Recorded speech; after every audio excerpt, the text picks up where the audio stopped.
All right, what is going on, guys? It's your boy Nabil from So Ready for Health. In today's live stream, I'm going to talk about the ketogenic diet and the high carb diet, also known as the 80-10-10 diet. The reason why I'm doing a live stream on this today, dedicating an episode to it, because I believe that it is important. It is a very important topic because dieting is something that everybody does on their healing journey. They try all these different theories and diets, and they might even get sicker and delay their healing, okay? So the ketogenic diet is essentially a high-fat diet. It's not a high-protein diet. Do not be mistaken. Many people have this misconception that the high-fat diet, the ketogenic diet is a high-protein diet like the deadly Atkinson's diet, okay? It is not. The ketogenic diet is a high-fat, moderate protein, and high vegetable diet. So it is a alkaline diet, essentially, because it does not produce ketoacidosis. Those who do the ketogenic diet wrong, they experience ketoacidosis, their liver gets inflamed, their kidneys get shot, etc. So this is one of the pitfalls. A lot of people, they don't understand. They go high on the meats and they think they're doing keto and they feel very bad. Okay, so keep that in mind. But anyways, we're trying to compare the ketogenic diet and the 80-10-10 diet, which is also known as the high carb diet. Many doctors are proponents, very great doctors that I admire.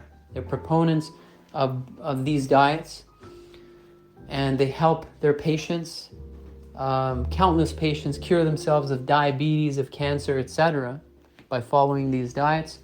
And you have people, you have testimonials of people all over the place, all over the internet, where they tell you their experience. Either they cured themselves of their diabetes, insulin resistance, glucose intolerance, cancer, or this or that, inflammation, through the keto diet, while others will tell you they cured themselves by following a high carb diet, low fat diet, by removing all fat from their life. And I want to share this with you because I just listened to a podcast with another PhD guy in nutrition where he was explaining that the ketogenic diet is wrong, ketogenic diet is bad, and how low fat is the way to go, and how he cured himself when he was young, how he cured himself of diabetes by going on the 80-10-10 diet. 80% carbs, 10% fat, 10% I think protein. So low protein, low fat, but high carb, right? The lentils, the quinoas, etc. And so he was bashing the ketogenic diet. And this guy's a PhD, right? PhD guy. And you'll always hear this. Rarely, I've never heard any doctor or practitioner or scientist tell you guys what I'm going to tell you today or share with you today, which is that the truth is in the middle. The truth is right in the middle. Okay, the ketogenic group don't hold the absolute truth, and the high carb group do not hold the absolute truth. But you'll always find they bash each other. They live in their own echo chambers, validating each other and bashing each other when that's not reality, that's not the truth. Because both groups are right. We see countless patients, I get countless comments on my YouTube videos where patients on the one hand say they cured themselves of many issues by going on a pure carnivore diet. I just got this comment yesterday on one of my videos. Okay, pure carnivore diet. Animal foods, animal protein, and animal fat. How is that possible? The carnivore diet is a very huge movement nowadays, and a lot of people are resolving issues with the carnivore diet, right? So very confusing, very confusing. When you consider the polarity, like complete opposites, they're claiming that, it works for them and how the other side is completely wrong. So how can you reconcile when you realize that both actually work? If you're a doctor or physician, you know this. You work in natural health. If you've been in touch with patients a lot like I have, you realize that both work. Sure, your body won't have an inclination towards, you might not deal better with one diet or the other, or you may have performed it improperly. Like I mentioned, a lot of people do the ketogenic diet wrong and they get sicker and they think that's bad. That diet is wrong.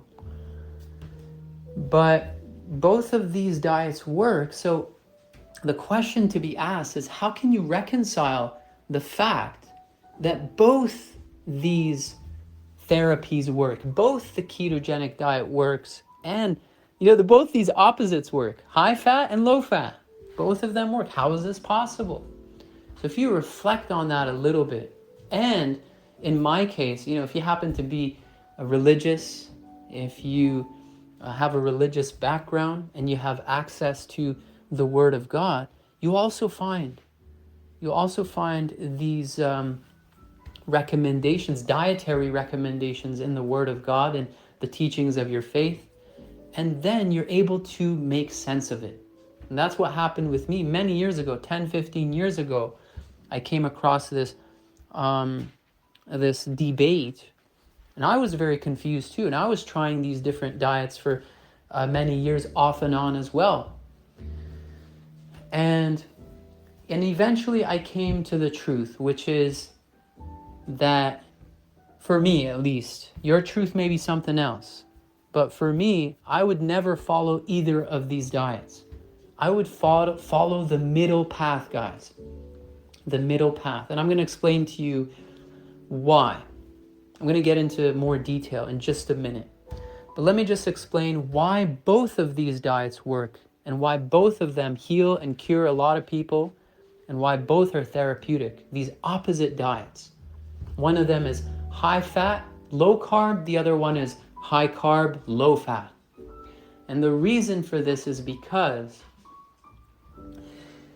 the standard American diet, the Western modern diet, is both high in fat and carbohydrates. And this modern day diet, which is high in both of these food groups, this is the deadly diet that's producing insulin resistance, glucose intolerance, diabetes, and many other metabolic disorders, okay? High fat, high carb. And this is why when you remove or lower one of them, your health improves tremendously, okay? Your health improves tremendously. It is that simple, guys. And this is why both of them work, okay? Now I'm going to tell you why, for me, I would never follow either of these ones long term. Short term, sure, you can fool around, play around, and see how that helps you. It might even help you in certain situations. But when you look at our ancestors, when you look at your grandparents, great-grandparents, they did not follow a ketogenic diet. They did not follow a high carb diet. They ate everything, okay? They ate everything, but I will say this, it was predominantly carbohydrates, right? Because it was vegetables, it was fruits, and it was grains and meat. So a lot of that fat, it wasn't as predominant. It was, we're going to kill a chicken, once for Christmas, once for New Year's, maybe another time for Thanksgiving, somebody's birthday. They'd kill meat, very rarely on special occasions, okay? But they would eat eggs, right? They would eat eggs, they would eat olives and olive oil, etc.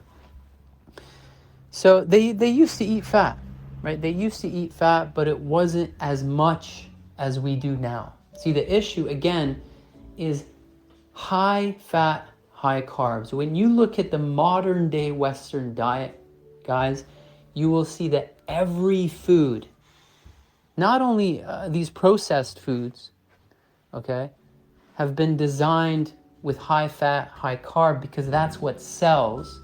That's what triggers you as a human being, because from an evolutionary standpoint, we've been trained to love and crave fat and sugar because both are sources of energy.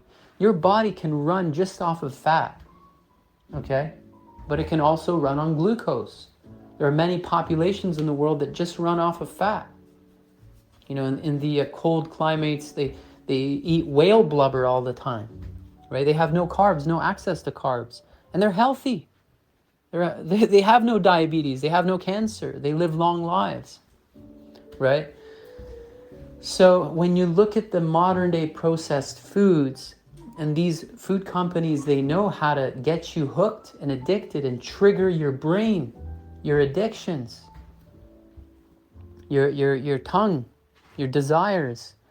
And this is why any food you love and you're addicted to, you'll find that they have put a whole bunch of sugar and a whole bunch of fat and salt, because salt also is another, tri-death combo, which they include in every food, plus a whole bunch of other chemicals. But those are the three must ingredients to make a food addictive and sell large amounts. It's fat, sugar, and salt. And so you'll find that chocolate that you love, even the dark chocolate, it has a lot of sugar. It has less sugar than, you know, the milk chocolates, but it still has sugar. It's got the cocoa butter fat, and it's got, some of them have salt as well. But it's the combination of fat and sugar. But if you were to eat the real cacao bean, it is bitter as heck. There is no sugar in it. There's no sweetness in it. I was shocked, you know, because over the years I started to gravitate more towards dark chocolate, and I was like, this is delicious, healthy chocolate. And I heard David Avocado Wolf talk about cacao beans, the best food ever, superfood and whatnot.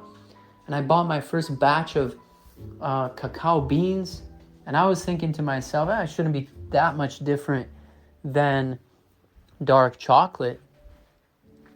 And I thought to myself, I used to eat a lot of dark chocolate back then, and I still do, not as much. I eat maybe one cube or two a day of dark chocolate, you know, with my herbal tea or with my morning coffee. But so anyways, I thought that, you know, I was ordering this cacao bean and it was going to be the most delicious thing ever, like all the dark chocolate I had become acquainted with recently. And then it arrived, the bag arrived, and I was so excited. I opened it up, I tossed 2 or 3 of these cacao beans in my mouth, started chewing it, and I was shocked. I mean, it was so bitter, I puked it all out. And that's when the truth punched me in the face, because I thought I loved dark chocolate because it was healthy. I said, because you learn so much about it, right? Oh my God, it's got magnesium. Oh my God, it's got all these phytonutrients, etc., etc. And I thought to myself, I love dark chocolate because it's healthy, because I love the cacao bean, right? I love the plant. But then when I ate the actual cacao bean, I realized, buddy, you don't like cacao, okay? What you liked was the sugar. And that's when I had a real awakening. Anyways, long story short, the chocolate that we love, okay, in real life, in its pure form, it's bitter as heck, okay? It's high fat, but low carb, okay? You look at anything in nature. Here's another thing. Everything in nature has done a very good job at separating these two food groups. You'll never find a food that's both very sweet and high in fat. Never. Okay? All the meats that have massive amounts of fat, animal fats, they're not sugary sweet. When you look at avocados, very fatty, but not sweet at all. You look at nuts and seeds. Sure, they're maybe a tad bit sweet, like almonds or cashews, a tad bit. If they're raw, they're less sweet than if you warm them up and toast them and caramelize them to a certain degree. But they're, a tad bit sweet, but they're not high fat, high sugar. And nuts are very high fat, right? So they're high fat, a tad bit of sugar, right? Very little sugars, just to give you enough sweetness, right?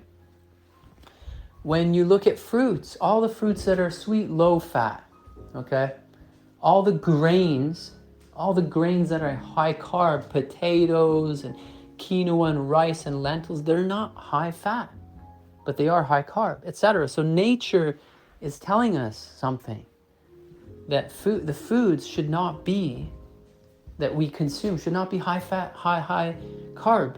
And we evolved in that way. Not only us, but all animals. We evolved not eating foods at any given time that's both high in fat and both high in sugar. But because of industrialization and our ability to grow all foods all year round and mix them all together to sell more, make people addicted, we've created foods that are, every single one of them, high in fat, high in sugar, because that's what sells. So you look at the chocolate is one example. Look at ice cream, right? Ice cream high in fat, right? The butter and the milk fat, and then full of sugar, okay? Because that's what sells. That's what gets you hooked. You look at cakes, all of these donuts and cakes and pastries in Portugal, which are so delicious. It's a combination of the fats from milk and eggs, okay? And cheese also, requeijão we call it. It's almost like a cheesecake, right? All of these cakes, it's mixture of carbs and the fat from dairy. And if you go to, if you eat Tim Hortons and donuts and all that kind of stuff, it's all fat. All of the pastries are high carbs, high fats, and that's why you love it. And then when you look at non-processed foods, let's just talk about recipes that you've grown to love. In whatever culture you live, you'll find that you love it because it is high fat, high carb over time. Okay? Over time, that's what we've developed because it tastes so good. Like hummus. Let's look at hummus. We started mixing the chickpea, which is an important ingredient of hummus, one of the main ingredients. We started mixing it with sesame seed oil. So now you got a whole bunch of fat from the sesame seed oil mixed in with the carbohydrates of the chickpea, and then you put that on bread, which is a carbohydrate, right? You look at peanut butter on bread. Peanut butter has massive amounts of fat. Peanut butter and jam, sorry. Peanut butter and jam, all the sugar from the jam and the strawberries and the high fructose corn syrup in the jam, in the peanut butter, on the bread, okay? You look at pizza. Pizza, you got the bread of the pizza. You got massive amounts of oil and cheese, fatty cheese, okay? You look at any traditional dish, you got that rice, you got those lentils, and then you got a whole bunch of oil, olive oil all over the place, because that's what tastes good, man. I'll admit it. But that's not how we evolve. That's not how nature presents foods to us, okay? Again, every food is either high fat or high sugar, not both. There's only one food that I have found in nature that's both high in fat, high in sugar. Okay, only one food. It's an anomaly. Okay, it's an anomaly, and it's called, I'm going to let you guys guess. It's called the king of fruits. Okay, it's called the king of fruits. I'll let you research it. It tastes amazing. I love it, and that's why I love it. That's why a lot of people love it. It's because, again, it addresses your taste buds for sugar and fat, the two fuels that we've been designed to crave and enjoy for survival purposes. So anyways, long story short, I just wanted to point this out, that everything we enjoy is high fat, high carb, and this is why recently, in the past 100 years, let's say, we've had a rise of glucose intolerance and insulin resistance and diabetes. And it's because, some of you already know this, it's because when you eat a meal that's high in fat, high in sugar, your bloodstream becomes high in fat and high in sugar. And all of that fat begins to interfere with the metabolism of glucose. So the glucose cannot be properly metabolized. All of the insulin your body produces can't get to the glucose. It gets blocked. So your body produces more insulin. You become insulin resistant. You become glucose intolerant because you have all this glucose in your bloodstream that's not being used, not being metabolized. You test your blood sugar levels with the glucose monitoring device, and your glucose is high as heck after that meal, after that normal meal that you had, which is high in fat, high in sugar. You had the burger is high in fat, high in sugar, right? So, and it's a mystery for a lot of people. You know, whatever I eat, my blood sugar's off the charts. Again, it's because what you just ate was high fat, high sugar. Pay attention to this. If you have glucose intolerance, insulin resistance, diabetes, okay, focus on this. And this is why I say, when you're equipped with this knowledge, okay, the truth, the middle path, which is confirmed in Scripture, in the Baha'i teachings we read, I paraphrase, that we should not mix opposite foods. He doesn't explain why or what is it, what are these opposite foods, but it was 10-15 years ago, I studied food combining. I read all of the top books on food combining, and one of the things you find all of these experts agree on, they disagree on many things, but one of the things that they all agree on is that you should not mix fats and sugars, fats and carbohydrates, or proteins and carbohydrates. Because proteins is, for them, in the world of food combining, it's synonymous.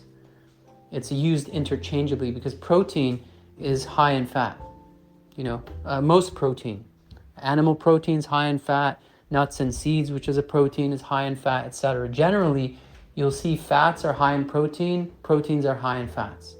So one of the things they all agree on, I found, okay, what is this? What could be the opposite foods that the divine prophet of God is warning us about, that we shouldn't mix at the same time, that we shouldn't eat at the same time? What could it be? And this was the one that stood out the most, okay? And which you experience right away. Once you start to obey this fundamental law of food combining, you start to experience faster, more efficient digestions of your meal, higher energy levels. You experience weight loss just by doing this technique of not mixing these two together at any meal. Okay, and many of your issues will go away. Insulin resistance, glucose intolerance, metabolic disorder, etc. Okay, this is why I say the middle path, because it doesn't mean that you have to be on a high-fat diet for life. It doesn't mean that you have to be on a low-fat diet for life. No, it just means you have to understand the truth regarding proper food combining and follow it accordingly. So what this means is that you don't want to have, after your meals, you never want to have your bloodstream high in fat and high in sugar. That's it. So what that means is you can have high carb for lunch and then high fat for dinner, right? You can have an avocado for breakfast and then you can have bananas for lunch if you're a fruitarian, right? What you don't want to do is constantly mix avocados and bananas together, for example, okay? It wasn't designed to be that way. If it was, our maker, our creator would have created foods in nature that are both high in fat, high in sugar. Okay, now I'm not perfect, but I'm aware of this and I try to minimize this occurrence within my bloodstream. Okay? Like I said, I eat dark chocolate every now and then a little bit, okay, which is high in fat, high in sugar. When I go to restaurants every now and then, I enjoy life. I enjoy myself. And most of these dishes are high fat, high carb. It's okay, right? One meal here and there, a couple times a week, high fat, high carb, that's fine. But if you're not aware, like most people, you're not aware of this truth, and then what happens is every meal, pretty much every meal, right? Because that's what tastes good. And you gravitate towards preparing your meals or your sandwiches and whatnot in a way where it has high fat, high carb. I challenge you, try to make lentils and rice and put no butter on it, no olive oil, or to have a sandwich with no fat in it. You're not going to want that, right? So every single one of you, you're eating high fat, high carb at every meal, okay? But once you start to become aware and you start to detach yourself from gluttony, essentially that's what it is, guys. Let's be real, okay? We eat high fat, high carb because that's what gives us, that's what satisfies our taste buds, our brains, dopamine. We get a dopamine kick every single time. Let's be real. What is that? That's an addiction. That's gluttony, okay? So eventually we become more conscious and we free ourselves from the addiction, okay? From the addiction that is food. And we go to more simpler ways of life and focusing on food as a way to nourish the body and to produce health. Let food be thy medicine, okay? Food in nature, again, is not high carb, high fat. Let food, real food, be thy medicine, which is either or. Not the processed junk foods. Let modern day foods be thy death and thy disease. You know what I'm saying? So anyways, I hope this understanding helps you guys, helps improve your condition. Now, obviously, like I mentioned, magnesium is super important. Nutrition therapy is super important to improve diabetes. If you're deficient in magnesium, you're going to develop diabetes. If you're experiencing dysbiosis, the good bacteria in your gut aren't producing enough B6, you're going to experience glucose intolerance. We see this all the time with the hair analysis, okay? So all of these different things play a role, of course. I mean, I specialize in detox because I've noticed that detoxing from heavy metals, glyphosate, biofilms, the fungus they've engineered within you through their broad spectrum antibiotics, the heavy metals they've injected into you and put into your head, into your face through the mercury amalgams, all of these are the major contributors towards disease, okay? And once you address that, once you detoxify and purify your body of all of these poisons, the cancer-causing fluorides and bromine and chlorine, and you clean out your digestive tract, okay, 16 feet of infections, which are poisoning you from the inside out. The Candida fungus produces over 70 toxic chemicals within you, producing acidosis and inflammation, all these inflammatory conditions. So detoxification for me still holds to be the most powerful healing science of our time. And that's why I focus most of my time on it. But every now and then, I feel that it's important to share with you that there are certain other trends and ways of life that we've developed which is very detrimental to our health. And this is one of them. The modern day diet and foods and recipes that we've developed, which is both high in carbohydrates and both high in sugars. All right, guys, much love to you. Don't forget to follow me on Telegram, where we talk about all things natural health and natural healing. I've been banned off of Facebook, Twitter, LinkedIn recently has been reinstated. Twitter just got reinstated yesterday after 2 years of being banned and deplatformed. They gave me no reason why. They just said, sorry, we thought you were a bot account, probably because Elon Musk just took over and he's pro-freedom of speech, and they're reinstating a lot of accounts of natural healthcare practitioners. But anyways, be sure to follow me on Telegram, because even you might be listening to this on iTunes podcast.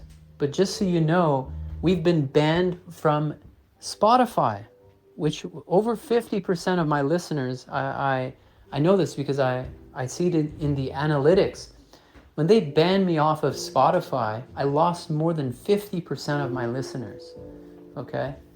So just because you're listening to this podcast doesn't mean that we're not being banned on in the podcasting world. We are.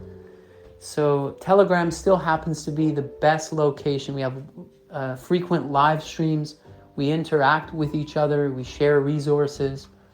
And at least up until now, it remains uncensored or censorship resistant. So don't forget to follow me there, So Ready for Health.